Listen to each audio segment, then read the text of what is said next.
ब्रह्मा जी बोले, नारद, भगवान विष्णु द्वारा की गई अपनी स्तुति सुनकर कल्याणमयी भगवान शिव प्रसन्न हुए और देवी उमा सहित वहां प्रकट हो गए। भगवान शिव के 5 मुख थे और हर मुख में 3-3 नेत्र थे। मस्तक में चंद्रमा, सिर पर जटा तथा संपूर्ण अंगों में विभूति लगाए हुए रखी थी। 10 भुजा वाले, गले में नीलकंठ आभूषणों से विभूषित और माथे पर भस्म का त्रिपुंड लगाए हुए थे। उनका यह रूप मन को मोहने वाला, मन को मोहित करने वाला और परम आनंदमयी था। महादेव के साथ भगवती उमा ने भी अपने दर्शन दिए। उनको देखकर मैंने और विष्णु जी ने पुनः उनकी स्तुति शुरू कर दी। तब पापों का नाश करने वाले तथा अपने भक्तों पर सदा कृपा दृष्टि रखने वाले महेश्वर ने मुझे और भगवान विष्णु को श्वास से वेद का उपदेश दिया। तत्पश्चात उन्होंने हमें गुप्त ज्ञान प्रदान किया। वेद का ज्ञान प्राप्त कर कृतार्थ हुए विष्णु जी, मैंने भगवान शिव और देवी के सामने अपने दोनों हाथ जोड़कर नमस्कार किया तथा प्रार्थना की। विष्णु ने पूछा कि हे देव, आप किस प्रकार प्रसन्न होते हैं तथा किस प्रकार आपकी पूजा और ध्यान करनी चाहिए। कृपा करके हमें इसके बारे में बताएं तथा सदुपदेश देकर हमें धन्य करें। ब्रह्मा जी कहते हैं, नारद, इस प्रकार श्रीहरि की यह बात सुनकर अत्यंत प्रसन्न हुए। कृपा निधान शिव ने प्रीतिपूर्वक यह बात की। श्री शिव बोले कि मैं तुम दोनों की भक्ति से बहुत प्रसन्न हूँ। मेरे इसी रूप का पूजन व चिंतन करना चाहिए। तुम दोनों महाबली हो। मेरे दाएं और बाएं अंगों से तुम प्रकट हुए हो। लोक पिता ब्रह्मा मेरे दाहिने पार्श्व से और पालनहार विष्णु मेरे बाएं पार्श्व से प्रकट हुए हैं। मैं तुम पर भली भांति प्रसन्न हूँ और तुम्हें मनवांछित फल देता हूँ। तुम दोनों की भक्ति सुदृढ़ हो। मेरी आज्ञा का पालन करते हुए ब्रह्मा जी आप जगत की रचना करें तथा भक्त विष्णु जी आप इस जगत का पालन करें। भगवान विष्णु बोले, प्रभु, यदि आपके हृदय में हमारी भक्ति से प्रीति उत्पन्न हुई है और आप हम पर प्रसन्न होकर हमें वर देना चाहते हैं तो हम यही वर मांगते हैं कि हमारे हृदय में सदैव आपकी अनन्य एवं अविचल भक्ति बनी रहे। ब्रह्मा जी बोले, नारद, विष्णु जी की यह बात सुनकर भगवान शंकर प्रसन्न हुए। तब हमने दोनों हाथ जोड़कर उन्हें प्रणाम किया और उसके बाद भगवान शिव ने कहा कि मैं सृष्टि पालन और संहार करता हूँ। मेरा स्वरूप सगुण और निर्गुण है। मैं ही सच्चिदानंद, निर्विकार, परब्रह्म और परमात्मा हूँ। सृष्टि की रचना, रक्षा और प्रलय रूप गुणों के कारण मैं ही हूँ। ब्रह्मा, विष्णु और रुद्र नाम धारण कर 3 रूपों में विभक्त हुआ हूँ। मैं भक्त वत्सल हूँ और भक्तों की प्रार्थना को सदैव पूरी करता हूँ। मेरे इसी अंश से रुद्र की उत्पत्ति हुई है। पूजा की विधि विधान की सृष्टि से हम में कोई अंतर नहीं होगा। विष्णु, ब्रह्मा और रुद्र तीनों एक रूप होंगे। इनमें भेद नहीं है। इनमें जो भेद मानेगा वह घोर नरक को भोगेगा। मेरा शिव रूप सनातन है तथा सभी का मूलभूत रूप है। यह सत्य, ज्ञान एवं अनंत ब्रह्म है। ऐसा जानकर मेरे यथार्थ स्वरूप का दर्शन करना चाहिए। मैं स्वयं ब्रह्मा जी की भ्रिकुटी से प्रकट होऊंगा। ब्रह्मा जी का सृष्टि के निर्माता बनो और श्री हरि विष्णु इसका पालन करें तथा मेरे अंश से प्रकट होने वाले रुद्र प्रलय करने वाले हैं। उमा नाम से विख्यात परमेश्वरी प्रकृति देवी हैं। इन्हीं की शक्तिभूता वाग देवी सरस्वती ब्रह्मा जी की अर्धांगिनी होंगी और दूसरी देवी जो प्रकृति देवी से उत्पन्न होंगी लक्ष्मी रूप में विष्णु जी की शोभा बढ़ाएंगी तथा काली नाम से जो तीसरी शक्ति उत्पन्न होंगी वह मेरे अंशभूत रुद्रदेव को प्राप्त होंगी। कार्य सिद्धि के लिए जो ज्योति रूप में प्रकट होंगी उनका कार्य सृष्टि पालन और संहार का संपादन है। मैं ही सृष्टि पालन और संहार करने वाले रज आदि 3 गुणों द्वारा ब्रह्मा, विष्णु और रुद्र नाम से प्रसिद्ध होकर 3 रूपों में प्रकट होता हूँ। तीनों लोकों का पालन करने वाले श्री हरि अपने भीतर तमोगुण और बाहर सत्वगुण धारण करते हैं। त्रिलोक का संहार करने वाले रुद्रदेव भीतर सत्वगुण और बाहर तमोगुण धारण करते हैं तथा त्रिभुवन की सृष्टि करने वाले ब्रह्मा जी बाहर और भीतर से रजोगुणी हैं। इस प्रकार से ब्रह्मा, विष्णु तथा रुद्र तीनों देवताओं में गुण है जो शिव गुणातीत माने जाते हैं। हे विष्णु, तुम मेरी आज्ञा से सृष्टि का प्रसन्नतापूर्वक पालन करो। ऐसा करने से तुम तीनों लोकों में पूजनीय होगे। परमेश्वर शिव बोले, हे उत्तम व्रत करने वाले विष्णु, तुम सर्वदा सब लोकों में पूजनीय और मान्य होंगे। ब्रह्मा जी के द्वारा रचे हुए लोक में कोई दुख या संकट होने पर दुखों और संकटों का नाश करने के लिए तुम सदा तत्पर रहना। तुम अनेकों अवतार ग्रहण कर जीवों का कल्याण कर अपनी कीर्ति का विस्तार करोगे। मैं तुम्हारे कार्यों में तुम्हारी सहायता करूँगा और तुम्हारे शत्रुओं का नाश करूँगा। तुम में और रुद्र में कोई अंतर नहीं है, तुम एक दूसरे के पूरक हो। जो मनुष्य रुद्र का भक्त होकर तुम्हारी निंदा करेगा उसका पुण्य नष्ट हो जाएगा और उसे नरक भोगना पड़ेगा। मनुष्यों को तुम भोग और मोक्ष प्रदान करने वाले और उनके परम पूज्य देव होकर उनका निग्रह अनुग्रह आदि करोगे। ऐसा कहकर भगवान शिव ने मेरा हाथ विष्णु जी के हाथ में देकर कहा कि तुम संकट के समय सदा इनकी सहायता करना तथा सभी को भोग और मोक्ष प्रदान करना तथा सभी मनुष्यों की कामनाओं को पूरा करना। तुम्हारी शरण में आने वाले मनुष्य को जो मेरा आश्रय भी मिलेगा तथा उसमें भेद करने वाला मनुष्य नरक में जाएगा। ब्रह्मा जी कहते हैं, देवर्षि नारद, भगवान शिव का यह वचन सुनकर मैंने और भगवान विष्णु ने महादेव जी को प्रणाम करके धीरे से कहा कि हे करुणानिधि भगवान शंकर, मैं आपकी आज्ञा मानकर सब कार्य करूँगा। मेरा जो भक्त आपकी निंदा करे उसे आप नरक प्रदान करें। आपका भक्त मुझे अत्यंत प्रिय है। महादेव जी बोले कि अब ब्रह्मा विष्णु और रुद्र के आयुर्बल को सुनो। 4000 युग का ब्रह्मा का एक दिन होता है और 4000 युग की एक रात होती है। 30 दिन का एक महीना और 12 महीनों का एक वर्ष होता है। इस प्रकार के वर्ष प्रमाण से ब्रह्मा की 100 वर्ष की आयु होती है और ब्रह्मा का एक वर्ष विष्णु का एक दिन होता है। वह भी इसी प्रकार से 100 वर्ष जिएंगे तथा विष्णु का एक वर्ष रुद्र के एक दिन के बराबर होता है और वह भी इसी क्रम से 100 वर्ष तक स्थित रहेंगे।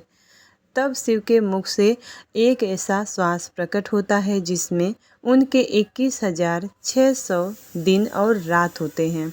उनके 6 बार सांस अंदर लेने और छोड़ने का एक पल और 8 घड़ी और 60 घड़ी का एक दिन होता है। उनके सांसों की कोई संख्या नहीं है, इसलिए वे अक्षय हैं। अतः तुम मेरी आज्ञा से सृष्टि का निर्माण करो। उनके वचनों को सुनकर विष्णु जी ने उन्हें प्रणाम करते हुए कहा कि आपकी आज्ञा मेरे लिए शिरोधार्य है। यह सुनकर भगवान शिव ने उन्हें आशीर्वाद दिया और अंतर ध्यान हो गए। उसी समय से लिंग की पूजा आरंभ हो गई। ऋषि बोले कि हे सूत जी, अब आप हम पर कृपा करके हमें ब्रह्मा जी व नारद के संवादों के अनुसार शिव पूजन की विधि बताइए, जिससे कि भगवान शिव प्रसन्न होते हैं। ब्राह्मण, क्षत्रिय, वैश्य और शूद्र आदि चारों वर्णों को शिव पूजन किस प्रकार करना चाहिए? आपने व्यास जी के मुख से जो सुना है कृपया करके हमें बताइए। महर्षियों के ये वचन सुनकर सूत जी ने ऋषियों द्वारा पूछे गए प्रश्नों का उत्तर देते हुए कहना आरंभ किया। सूत जी बोले कि हे मुनीश्वर, जैसा आपने पूछा है वह बड़े रहस्य की बात है।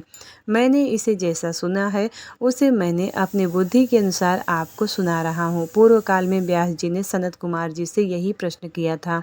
फिर उपमन्यु ने भी इसे सुना था और इसे भगवान श्री कृष्ण को सुनाया था। वही सब मैं अब ब्रह्मा नारद संवाद के रूप में आपको बता रहा हूँ। ब्रह्मा जी ने कहा कि भगवान शिव की भक्ति सुखमय, निर्मल एवं सनातन रूप है तथा समस्त मनोवांछित फलों को देने वाली है।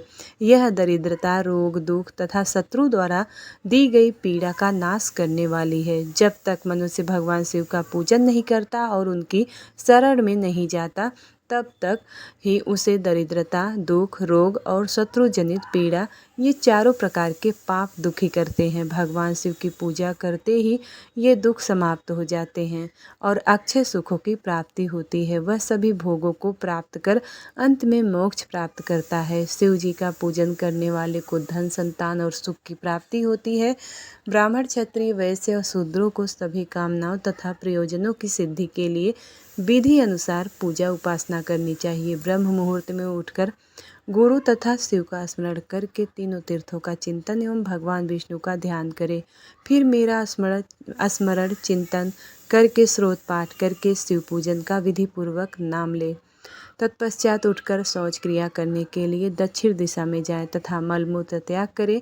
4 बार वैश्य, 3 बार शूद्र और 2 बार यही क्रम करें। तत्पश्चात बाएं हाथ से 10 बार और दोनों हाथ में 7 बार मिट्टी लगाकर धोएं। प्रत्येक पैर में 3-3 बार मिट्टी लगाएं। स्त्रियों को भी इसी प्रकार क्रम से किए हुए शुद्ध मिट्टी से हाथ पैर धोने चाहिए। ब्राह्मण को 12 अंगुल, क्षत्रिय को 11, वैश्य को 10 और शूद्र को 9 अंगुल की दातुन करनी चाहिए। षष्ठी, अमावस्या, नवमी व्रत के दिन, सूर्यास्त के समय, रविवार और श्राद्ध के समय दातुन ना करें। दातुन के पश्चात जलाशय में जाकर स्नान करें तथा विशेष देश काल आने पर मंत्रोच्चार पूर्वक स्नान करें। फिर एकांत स्थान पर बैठकर विधि पूर्वक संध्या करें तथा इसके उपरांत विधि विधान से शिव पूजन का कार्य आरंभ करें। तदुपरांत मन को स्थिर करके पूजा गृह में प्रवेश करें तथा आसन पर बैठे सर्वप्रथम गणेश जी की पूजन करें। उनके उपरांत शिव जी की स्थापना करें।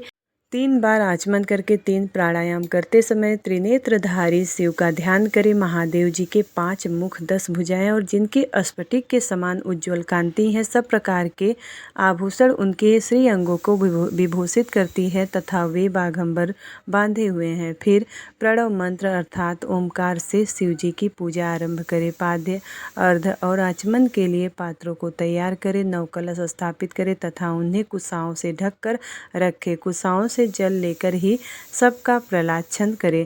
तत्पश्चात सभी कलशों में शीतल जल डालें। खस और चंदन को पाद्य पात्र में रखें। चमेली के फूल, शीतल, चीनी, कपूर, बड़ की जड़ तथा तमाल का चूर्ण बना लें और आचमनीय के पात्र में डालें। इलायची और चंदन को भी सभी पात्रों में डालें। देवाधिदेव महादेव जी के सामने नंदीश्वर का पूजन करें। गंध, धूप तथा दीपों द्वारा भगवान शिव की आराधना आरंभ करें। सद्यो जातम प्रपद्धामि मंत्र से शिव जी का आह्वान करें। श्री ओम वामदेवाय नमः मंत्र द्वारा भगवान महेश्वर को आसन पर स्थापित करें। फिर ईशानः सर्व विद्या नाम मंत्र से आराधित देव का पूजन करें। वाद्य और आचमनीय अर्पित कर अर्घ दें। तत्पश्चात गंध और चंदन मिले हुए जल से भगवान शिव को विधि पूर्वक स्नान कराएं। तत्पश्चात पंचामृत से भगवान शिव को स्नान कराएं। पंचामृत के 5 तत्वों दूध, दही, शहद, गन्ने का रस तथा घी से नहलाकर महादेव जी के प्रणव मंत्र को बोलते हुए उनका अभिषेक करें। जल पात्रों में शुद्ध व शीतल जल ले सर्वप्रथम महादेव जी की लिंग पर कुश, अपामार्ग, कपूर, चमेली, चंपा, गुलाब, सफ़ेद कनेर, बेला, कमल और उत्पल पुष्पों एवं चंदन को चढ़ाकर पूजा करें। उन पर अनवरत जल की धारा गिरने की भी व्यवस्था करें। जल से भरे हुए पात्रों से महेश्वर को नहलाएं। मंत्रों से भी पूजा करनी चाहिए। ऐसी पूजा समस्त अविष्ट फलों को देने वाली है। पावमान मंत्र, रुद्र मंत्र, नील रुद्र मंत्र, पुरुष सूक्त, श्री सूक्त, अथर्व शीर्ष मंत्र, शांति मंत्र, भारुण्य मंत्र, अस्थर्तर साम, मृत्युंजय मंत्र एवं पंचाक्षर मंत्रों से पूजन करें। शिवलिंग 1 सहस्त्र या 100 जलधाराएं गिराने की व्यवस्था करें। स्फटिक के समान निर्मल, अविनाशी, सर्वलोकमय परम देव जो आरंभ और अंत से हीन तथा रोगियों के औषधि के समान है, जिन्हें शिव के नाम से पहचाना जाता है एवं जो शिवलिंग के रूप में विख्यात हैं, उन भगवान शिव के मस्तक पर धूप, दीप, नैवेद्य और तांबुल आदि मंत्रों द्वारा अर्पित करें। अर्घ देकर भगवान शिव के चरणों में फूल अर्पित करें। फिर महेश्वर को प्रणाम कर आत्मा से शिव जी की आराधना करें और प्रार्थना करते समय हाथ में फूल लें। भगवान शिव से क्षमा याचना करते हुए, हे कल्याणकारी शिव, मैंने आज अनजाने में अथवा जानबूझकर जो भी जप, तप, पूजा आदि सत्कर्म किए हों, आपकी कृपा से वे सफल हों। हर्षित मन से शिव जी को फूल अर्पित करें। स्वस्ति वाचन कर अनेक आशीर्वाद ग्रहण करें। भगवान शिव से प्रार्थना करें कि प्रत्येक जन्म में मेरी शिव में भक्ति हो तथा शिव ही मेरे शरणदाता हो। इस प्रकार परम भक्ति से उनका पूजन करें। फिर सपरिवार भगवान को नमस्कार करें। जो मनुष्य भक्तिपूर्वक प्रतिदिन भगवान शिव की पूजा करता है उसे सब सिद्धियां प्राप्त होती हैं, उसे मनवांछित फलों की प्राप्ति होती है, उसके सभी रोग दुख दर्द और कष्ट समाप्त हो जाते हैं। भगवान शिव की कृपा से उपासक का कल्याण होता है। भगवान शंकर की पूजा से मनुष्य में सद्गुणों की वृद्धि होती है। यह सब जानकर नारद अत्यंत प्रसन्न होते हुए अपने पिता ब्रह्मा जी को धन्यवाद देते हुए बोले कि आपने मुझ पर कृपा करके मुझे शिव पूजन की अमृत विधि बताई है। शिव भक्ति समस्त भोग और मोक्ष प्रदान करने वाली है। नारद जी बोले, ब्रह्मा जी आप धन्य हैं क्योंकि आपने अपनी बुद्धि को शिव चरणों में लगा कर रखा है। कृपा करके इस आनंदमय विषय का वर्णन सविस्तार पुनः कीजिए। ब्रह्मा जी ने कहा, हे नारद, एक समय की बात है, मैंने सब ओर से देवताओं और ऋषियों को बुलाया और क्षीर सागर के तट पर भगवान विष्णु की स्तुति कर उन्हें प्रसन्न किया। भगवान विष्णु प्रसन्न होकर बोले कि ब्रह्मा जी एवं अन्य देवगणों, आप यहाँ पर क्यों पधारे हैं? आपके मन में क्या इच्छा है? आप अपनी समस्या बताइए, मैं निश्चय ही उसे दूर करने का प्रयत्न करूँगा। यह सुनकर ब्रह्मा जी बोले कि हे भगवान, दुखों को दूर करने के लिए किस देवता की सेवा करनी चाहिए? तब भगवान विष्णु ने उनके प्रश्न का उत्तर देते हुए कहा कि हे ब्राह्मण, भगवान शिव शंकर ही सब दुखों को दूर करने वाले हैं। सुख की कामना करने वाले मनुष्य को उनकी भक्ति में सदैव लगे रहना चाहिए। उन्हीं में मन लगाएं और उन्हीं का चिंतन करें। जो मनुष्य शिव भक्ति में लीन रहता है उनके मन में वे विराजमान हैं। वे मनुष्य कभी दुख नहीं पा सकता और उन्हें पूर्व जन्म में किए गए पुण्यों एवं शिव भक्ति से ही पुरुषों को सुंदर भवन, आभूषणों से विभूषित स्त्रियां, मन का संतोष, धन संपदा, स्वास्थ्य शरीर और पुत्र पौत्र, अलौकिक प्रतिष्ठा, स्वर्ग के सुख एवं मोक्ष प्राप्त होता है। जो स्त्री या पुरुष प्रतिदिन भक्तिपूर्वक शिवलिंग की पूजा करता है उनको हर जगह सफलता प्राप्त होती है। वह पापों के बंधन से छूट जाता है। ब्रह्मा जी एवं अन्य गणों ने भगवान विष्णु के उपदेश को ध्यानपूर्वक सुना। भगवान विष्णु को प्रणाम कर कामनाओं को पूर्ति के हेतु उन्होंने शिवलिंग की प्रार्थना की। तब श्री विष्णु ने विश्वकर्मा को बुलाकर कहा, हे मुने, तुम मेरी आज्ञा से देवताओं के लिए शिवलिंगों का निर्माण करो। तब विश्वकर्मा ने मेरी और श्री हरि की आज्ञा को मानते हुए देवताओं के लिए उनके अनुसार लिंगों का निर्माण कर उन्हें प्रदान कर दिया। मुनि श्रेष्ठ नारद जी, सभी देवताओं को प्राप्त शिवलिंगों के विषय में सुनो। सभी देवता अपने द्वारा प्राप्त लिंग की पूजा उपासना करते हैं। पद्म पराग मणि का लिंग इंद्र को, सोने का कुबेर को और पुखराज का धर्मराज को, श्याम वर्ण का वरुण को, नीलमणि का विष्णु को और ब्रह्मा जी हेमलय लिंग को प्राप्त कर उसका भक्ति पूर्वक पूजन करते हैं। इसी प्रकार विश्वदेव चांदी के लिंग की और वसुगढ़ पीतल के लिंग की भक्ति पूर्वक पूजा करते हैं। पीतल का अश्वनी कुमार को, स्फटिक का लक्ष्मी को, तांबे का आदित्य और मोती का लिंग चंद्रमा को प्रदान किया गया। वज्रलिंग ब्राह्मणों के लिए व मिट्टी का लिंग ब्राह्मणों की स्त्रियों के लिए, मयासुर चंदन द्वारा बने लिंग का और नागों द्वारा मूंगे के बने हुए शिवलिंग का आदर पूर्वक पूजन किया जाता है। देवी मक्खन के बने हुए लिंग की अर्चना करती हैं। योगी जन भस्ममय लिंग की, यक्षगढ़ दधी से निर्मित लिंग की, छाया देवी आटे के लिंग की और ब्रह्मपत्नी रत्नमय शिवलिंग की पूजा करती हैं। बाणासुर पार्थिव लिंग की पूजा करता है।